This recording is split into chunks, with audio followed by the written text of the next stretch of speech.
महाराष्ट्रातील 90% लोकांना हे व्हॉट्सअपचे 5 अपडेट्स अजूनही माहित नाहीयेत। पहिला, आता तुम्ही स्टेटस वरती 90 सेकंदांचा व्हिडिओ अपलोड करू शकता। पहिले हा 60 सेकंदांचा होता। दुसरा, तुम्ही जर इथे 3 डॉट वर क्लिक करून इथे सेटिंग्ज वरती क्लिक कराल तर इथे तुम्हाला एक नवीन व्हॉट्स हॅपनिंगचा टॅब बघायला भेटतो। हा सेम इंस्टाग्रामच्या नोट्स सारखा आहे। इथे तुम्हाला जे हवंय ते तुम्ही इथे सेट करू शकता।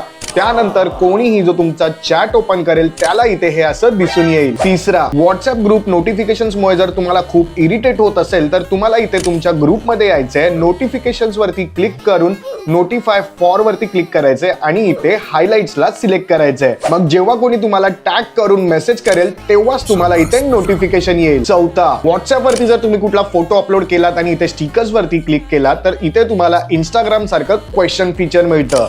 याला यूज करून तुम्ही विचारलेल्या प्रश्नांची उत्तरं तुमच्या नातेवाईकांकडून तुम्ही मिळवू शकता। पाचवा, आता तुम्ही कोणाचाही स्टेटस तुमच्या स्टेटस वरती रिशेअर करू शकता। फक्त ज्याने पण स्टेटस अपलोड केलाय त्याने इथे प्रायव्हसी सेटिंग्स मध्ये अलाउ शेअरिंगला ऑन केलेलं हवं। तर या अपडेट्स पैकी कुठले अपडेट तुम्हाला पहिल्यापासून माहित होते हे कमेंट करून नक्की सांगा आणि अशा कामाच्या व्हिडिओसाठी टेक्नोबिस्ट मराठीला फॉलो करायला विसरू नका।